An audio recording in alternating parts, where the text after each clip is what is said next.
हिंद दोस्तों, let's grow upper channel में आप सभी का स्वागत है। आज हम इंसुरेशन के कुछ टॉपिक लेके आए हैं जो ऑलरेडी एग्जाम में पूछे जा चुके हैं और हम इन क्वेश्चनों के बारे में बताएंगे और उनसे फार्मूले भी बताएंगे, ठीक है। और फार्मूले के बेस को भी बताएंगे क्योंकि हम ज्यादा से ज्यादा कोशिश करते हैं कि हर क्वेश्चन का बेस बताएं, हर फार्मूले का बेस बताएं, क्योंकि बिना बेस जाने आप मैथ नहीं लगा सकते हैं। क्योंकि जब आप घर बनवाते हैं तो आप क्या करते हैं, सबसे पहले नींव मजबूत करते हैं, बेस मजबूत करते हैं, तब अपना घर बनाते हैं। और जब बेस मजबूत हो जाएगा तो घर भी मजबूत हो जाएगा, ठीक है। अब क्या करते हो, आप कोचिंग जाते हो बार बार, ठीक है, कोचिंग हर साल जाते हो, जबकि मैथ आप 6 साल से पढ़ रहे हो, लेकिन क्या करते हो, बार बार जाते हो। क्यों जाते हो भाई? क्योंकि आपको बेस नहीं मालूम है, बेस आप पढ़े ही नहीं हो। तो भाई हमको बार बार पढ़ने की क्या जरूरत है? हम एक ही बार अगर बेस के साथ पढ़ाई कर लेते तो बार बार कोचिंग जाने की जरूरत नहीं होती। एग्जाम में बैठते हो, वही क्वेश्चन आ गया, अरे यार ये सा हम पढ़िस था लेकिन आइस नहीं है, अरे हम पढ़ रानी लेकिन आइल नहीं। अरे भाई जब बेस मजबूत रहेगा, बेस मालूम रहेगा तो आप कर ले जाओगे। हमारे कहने का मतलब ये है कि जब आपको मैथ ही पढ़ना है तो एक ही बार एक ही साथ बेस के साथ पढ़ लीजिए। जब बेस के साथ आप पढ़ लेंगे तो बार बार पढ़ने की जरूरत नहीं पड़ेगी। अब बेसिक चीजें जो मालूम होती हैं वो कभी भूलती नहीं है, ठीक है। अब हम कई लड़कों से पूछते रहते हैं तो लड़के बताते हैं, अरे 4 साल पहले हम मैथ पढ़े थे, अब भूल गया है। कैसे भाई भूल जाएगा? जब आप बेसिक जाने रहेंगे, बेसिक पढ़े रहेंगे, कैसे भूल जाएंगे? भाई साहब, जितना समय मिल रहा है उतने समय में आप क्या कीजिए, ज्यादा से ज्यादा पढ़ाई कीजिए, वो भी बेस जानिए, ठीक है। जब आपको यही सब चीजें पढ़नी है, जैसे जियोग्राफी हो गया, हिस्ट्री हो गया, मैथ हो गया, तो एक बार मन से पढ़ लीजिए, बार बार पढ़ने की जरूरत नहीं पड़ेगी। जब ये सब तैयारी रहेगी तो आप आगे क्या करेंगे, नई चीजें पढ़ेंगे, जैसे करंट अफेयर की चीजें पढ़ेंगे और कुछ सीखेंगे। आखिर वो सब नहीं करेंगे, यही बार बार पढ़ते रहेंगे, ठीक है। देखो यार, लाइफ इस समय की जो है सबकी बिजी है। आप देखिए क्या करते हैं, सुबह लोग उठते हैं, बढ़िया एकदम टिक टाक होके कोचिंग जाते हैं। कोचिंग जाएंगे, वहां पे क्या करेंगे, पढ़ेंगे, 4 घंटा पढ़ेंगे, 1-2 घंटा उसी में दोस्तों से बातचीत करेंगे। उसके बाद आएंगे रूम पे, कहेंगे अरे यार हम तो थक गए हैं, फोन उन पे बात करेंगे, खाना बनाएंगे, खाएंगे, तब कहेंगे थोड़ा सो लें, नींद आएगी। फिर उठेंगे, मार्केट जाएंगे, मार्केट से घूम घाम के आएंगे। भाई दोस्ती भी तो जरूरी है। तो जो इन सब चीजों में फंस जाएगा वो कुछ नहीं कर पाएगा। अब आएंगे मार्केट से, दोस्तों से बात करेंगे, फिर खाना बनाएंगे, फिर खाएंगे, सोने से पहले बात करेंगे, तो पढ़ते कब हो, कब पढ़ोगे? तो लाइफ बिजी होने से पहले आप क्या कीजिए, एक बार अच्छी तरह से पढ़ लीजिए। और कुछ लोग यहाँ कोचिंग करते हैं तो समझते हैं कि सर घोल के मैथ हो क्या करेंगे, पिला देंगे। तो मैथ घोल के नहीं पिलाया जाता है। आइए भ्रम छोड़ दीजिए कि कोचिंग वाले सर आपको बता देंगे तो आपका कल्याण हो जाए, घोल के पिला देंगे तो आप हवा में उड़ने लगेंगे। ऐसा कुछ नहीं है। आपको अगर ये जानना हो तो सीनियरों से पूछिए। सीनियरों से पूछेंगे तो वो बताएंगे कि वो क्या किए हैं। हर साल बदलते रहते थे, हर साल कोचिंग, इस कोचिंग में पढ़ लिए, उसके बाद पता चला कि उस कोचिंग में बहुत बढ़िया पढ़ाया जा रहा है, सर वो पढ़ाते हैं बढ़िया, ऐसे घूमते रह जाएंगे। अब बेसिक चीजें जो भी पढ़ाई जाती हैं वो फ्री की नहीं पढ़ाई जाती हैं। जिसको बेस मालूम होगा तो अच्छा खासा पेड लेता होगा, उसके बाद बताता होगा। यूट्यूब पे कोई बेस नहीं बताता है, बेसिक चीजें बताएगा ही नहीं, क्योंकि उसको तो उड़ाना है। भाई आपको बेसिक चीजें पढ़ा देगा, बता देगा, या आपको कभी याद नहीं होगा तो आप फिर कोचिंग जाएंगे, ठीक है। तो इन सब चीजों में न पढ़िए, एक बार विधिवत मन से लग जाइए, पढ़ाई कीजिए, ठीक है। चलिए हम अब एक क्वेश्चन लेते हैं। ये इसमें पूछ रहा है, एक समलंब चतुर्भुज की समांतर भुजाएं 21 सेंटीमीटर 41 सेंटीमीटर है तथा उनकी ऊंचाई क्या है, 18 सेंटीमीटर है। तो उस समलंब चतुर्भुज का क्षेत्रफल क्या होगा? देखिए, ठीक ना। तो सबसे पहले हम क्या जानेंगे, समलंब चतुर्भुज क्या होता है, ठीक ना। समलंब चतुर्भुज के बारे में सबसे पहले जानेंगे, ठीक है। देखिए क्या होता है समलंब चतुर्भुज।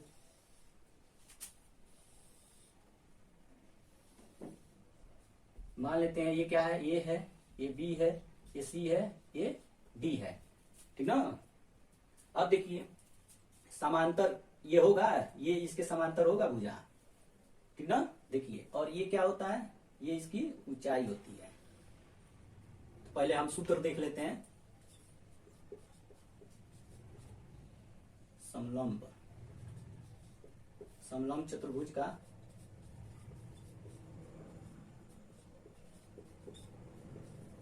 क्षेत्रफल बराबर क्या होता है बताइए, 1/2 समांतर भुजाओं का योग। ये मान लेते हैं समांतर भुजा, ये मान लेते हैं भुजा कितना x है, ये कितना है y है, ठीक ना।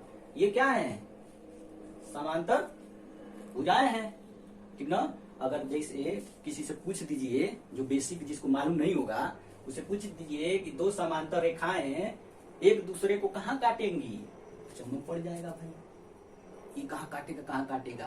तो दो समांतर भुजाओं के बीच की दूरी क्या होती है, बराबर होती है। तो जब बराबर होती है तो कहीं काटेगी कहीं नहीं काटेगी। और बीच की दूरी क्या होती है, यच होती है, ठीक ना। यहाँ देखिए यच होगी, ये समांतर ये भुजा और ये एक दूसरे क्या है, समांतर है, समानांतर है, ठीक ना।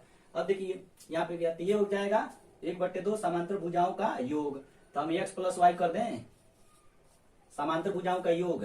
ये देखिए ये दोनों का है, समानांतर है, तो समानांतर है तो क्या हो जाएगा x + y। और उसके बाद क्या होता है, ऊंचाई होता है।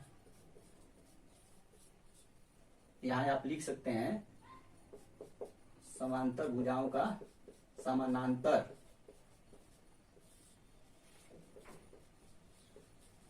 भुजाओं का योग, ठीक है। अब देखिए 1/2 होगा और x + y, ऊंचाई की जगह पे क्या कर देंगे, यच कर देंगे। आ समझ में, यही हमारा क्या है, फार्मूला है जो अभी हम बताए हैं। आ रहा समझ में। अब देखिए, अब जब भी क्वेश्चन दिया हो, ठीक ना, तो आप देख लेंगे क्या क्या चीज दिया हुआ है, क्या पूछ रहा है, ठीक है। जो जो चीजें हमको मिलेंगी अब देखेंगे उससे रिलेटेड। जैसे यहाँ पे पूछा है समलंब चतुर्भुज का क्षेत्रफल क्या होगा, तो समलंब चतुर्भुज का क्षेत्रफल तुरंत लगाएंगे। उसमें क्या क्या होता है समलंब चतुर्भुज में, तो क्या क्या होता है, समांतर भुजाओं का योग और ऊंचाई होता है, ठीक है ना। तो लगा रहे हैं, देखिए क्या होता है, क्षेत्रफल बराबर 1/2। x का मान कितना है, यहाँ देखिए एक दिया है, x का मान यहाँ लाते हैं 21 सेंटीमीटर, और दूसरे का क्या दिया है उसको y मान लेते हैं, ये 21 है और ये क्या है 41 है, ठीक ना। तो इसको हम मान लेते हैं 41 सेंटीमीटर। तब रख दीजिए तो क्या हो जाएगा 40 + 21 गुणे ऊंचाई क्या दिया है, ऊंचाई देखिए 18 सेंटीमीटर दिया है। तो हम क्या करेंगे 18 सेंटीमीटर कर देंगे। अब सॉल्व कीजिए, कितना हो जाएगा 2 और 4 2 6 गुणे 18, ठीक ना। ठीक, अब काट दीजिए 2 से 2 9 18। अब इनका गुणा कर दीजिए, 9 दूनी 18, 18 का 8 हासिल 1, 6 9 54, 54 1 55, तो क्या हो जाएगा वर्ग सेंटीमीटर, ठीक है। तो हम इस क्वेश्चन से क्या किए, समलंब चतुर्भुज के बारे में जो बेसिक चीजें होती हैं वो जान गए, ठीक ना। कि आमने सामने की भुजाएं क्या होती हैं, समानांतर होती हैं, और समानांतर का योग ही यहाँ पे हम लिखे हुए हैं, ठीक है। अब चलते हैं दूसरे क्वेश्चन पे।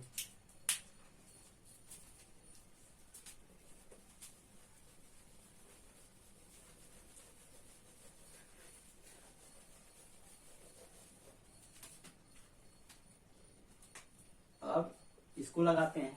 देखिए कह रहा है एक कमरा की लंबाई 5 मीटर, चौड़ाई 4 मीटर और ऊंचाई 3 मीटर, तो इसके चारों दीवारों का क्षेत्रफल क्या होगा, ठीक ना। अब देखिए क्या कह रहा है, ये मान लेते हैं क्या है, कमरा है ABCD, ठीक है। वहां पे क्या होता था, आयत का क्षेत्रफल पूछा जाता था, चाहे पार्क का क्षेत्रफल चाहे कुछ भी, तो उसमें हमेशा क्या होता था, लंबाई और चौड़ाई होता था। लेकिन यहाँ पे क्या है, मकान है। अब जैसे आप रूम रेंट पे लेने जाते हो तो क्या देखते हो, लंबाई चौड़ाई ऊंचाई भी देखते हो कि छत ज्यादा नीचे तो नहीं है, छत ज्यादा ऊपर होना चाहिए, छत ज्यादा ऊपर रहेगा तो गर्मी कम लगेगी। ठीक है, तो वहां ये भी होगा। ठीक है, ये क्या होता है आपका लंबाई, ये क्या होता है चौड़ाई।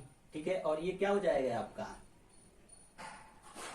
ये क्या हो जाएगा ऊंचाई हो जाएगा। ठीक ना, तो हम लगाते हैं कर आज चारों दीवारों का। तो फार्मूला देख लेते हैं, कमरा के चारों दीवारों का क्षेत्रफल बराबर, आयत का क्षेत्रफल क्या होता था, 2 कोष्ठ लंबाई धन चौड़ाई। ये भी आयत तो है, रूम भी क्या होता है आयताकार ही होता है। ठीक ना, तो ये तो हो गया। ठीक ना, अब क्या है कमरे में, क्या है ऊंचाई भी है, तो यहाँ पे कर देंगे ऊंचाई, 2 कोष्ठ लंबाई धन चौड़ाई। अभी ये यूनिट में पूछ दिया था, ये लोग नहीं कर पाए थे, बताइए इतना आसान दिमाग में लगा लेते हैं। कमरा में क्या होता है लंबाई और चौड़ाई होता है, आयत के जैसे उसकी संरचना होती है, ऊंचाई बस जोड़ देना होता है, तुरंत आ जाता है। अब देखिए क्वेश्चन में क्या दिया है, लंबाई कितना दिया है, ये इसके फार्मूले हैं। ठीक ना, लंबाई कितना दिया है 5 मीटर, चौड़ाई कितना दिया है तो ये 4 मीटर। ठीक ना, और ऊंचाई कितना दिया है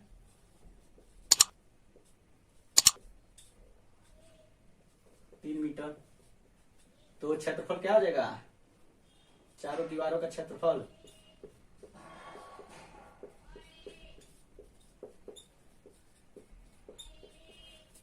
क्या हो जाएगा, ये इसी में हम क्या करेंगे रख देंगे। तो देखिए 2 कोष्ठक, लंबाई कितना है 5 मीटर, चौड़ाई कितना है 4 है, और ऊंचाई कितना है 3 है। तो क्या हो जाएगा बताइए, 2 गुणे 5 4 9 गुणे 3 9 दूनी 18, 18 तिया 54, क्या हो जाएगा बताइए वर्ग मीटर। ये क्या हो जाएगा आपका आंसर हो जाएगा। बताइए आया कि नहीं आया, इतना आसान। ठीक है, अगर ये वीडियो आपको पसंद आया हो तो लाइक शेयर आप नहीं करते हो। हम चाहते हैं कि आप लोग इस वीडियो को इतना शेयर करें कि कम से कम बेसिक चीजें, ठीक है, लोगों के पास पहुंचे।